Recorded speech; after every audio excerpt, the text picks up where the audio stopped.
আসসালামু আলাইকুম সম্মানিত দর্শক, আজকে আমি দেখাবো টেইলারিং মেশিনে ছোট্ট একটা ফাতির কারণে কি ধরনের সমস্যা হতে পারে এবং স্টিচ কেটে যেতে পারে এবং মেশিন জাম খেয়ে যেতে পারে, বিভিন্ন সমস্যা হতে পারে। তো সেই জিনিসটা আজকে আমি আপনাদেরকে এই ভিডিওর মাধ্যমে দেখাবো। তো সম্মানিত দর্শক, যদি আমার এই নতুন নতুন ভিডিওগুলো পেতে চান তাইলে আমার এই চ্যানেলটি সাবস্ক্রাইব করে দিবেন এবং পাশে থাকা বেল আইকনটি বাজিয়ে দিবেন। আর ভিডিওটি ভালো লাগলে একটি লাইক দিবেন, কমেন্ট করবেন এবং শেয়ার করে দিবেন। তো আমি সবসময় চেষ্টা করি আপনাদের জন্য এই সবসময় রানিং সমস্যাগুলা ভিডিওর মাধ্যমে দেখানোর জন্য। তা আজকে আমি দেখাবো কিভাবে নিজের স্টিচটা কেটে যায়, কি কারণে, একটা ছোট্ট পাতির কারণে। সেই জিনিসটা আপনাদেরকে দেখাতেছি। তা আমি একটা এখন নিজের কাপড় চালাইতেছি, আপনারা দেখতেছেন টেলারিং মেশিনের মধ্যে, এবং এই নিজের কাপড়টা একটু চলার পরে আটকে যাবে এবং সিলাইটা জামকাই যাবে, নিচের স্টিচটা গ্যাদারিং হয়ে যাবে এবং কেটে যাবে। তা আপনারা দেখতেছেন আমি মেশিন চালিয়ে দেখাতেছি, লাস্ট মাথা আসার পর এখানে গ্যাদারিং হয়ে যাচ্ছে, কাপড়টা সামনের দিকে যাইতেছে না, আটকে গেছে। তো কি কারণে আটকে যায় সে জিনিসটা আপনারা যদি ভিডিও থেকে দেখতে পারেন, শিখতে পারেন, হয়তো আপনার বাসা বাড়ি এবং যে কোনো কাজেও লাগাইতে পারবেন। তা আপনারা দেখতেছেন নিচু দিয়ে অনেক গ্যাদারিং হয়ে গেছে এবং সিলাইটা কেটে গেছে, অনেকটা গ্যাদারিং হয়েছে এবং সিলাইটা কেটে গেছে।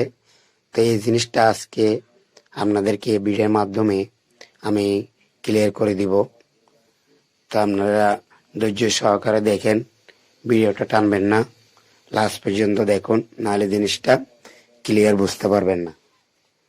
তো সম্মানিত দর্শক, আমি যে ভিডিওগুলো আপনাদেরকে দেখাতেছি এই ভিডিওগুলো সবসময় রানিং সমস্যা নিয়ে দেখাই।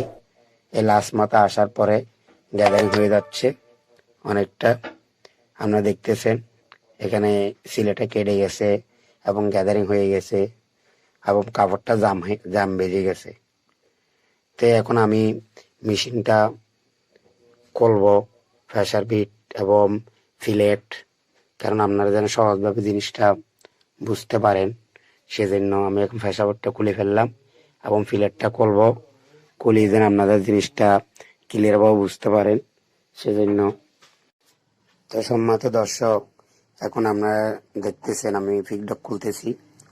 এই ফিডব্যাক খোলার পরে আপনারা যেন জিনিসটা ক্লিয়ারভাবে বুঝতে পারেন সেজন্য আমি ফিডব্যাকটা খুলে নিয়ে ফেলছি। এবারে পাতিটা খুলবো, এই খুলি আপনারা দেখাইতেছি।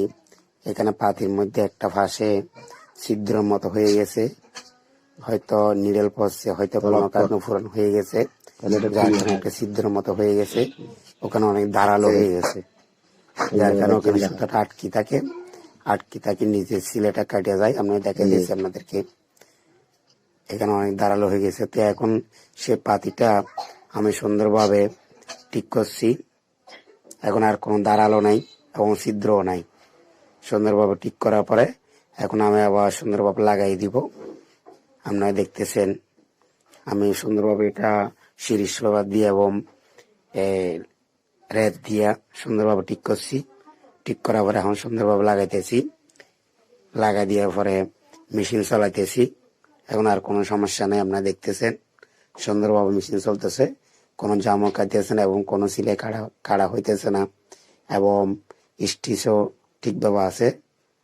তো সম্মানিত দর্শক, দোয়া করবেন এভাবে যেন নতুন নতুন ভিডিও নিয়ে, আপনারা দেখতেছেন নিচেও ক্লিয়ার, একদম কোনো সমস্যা নেই।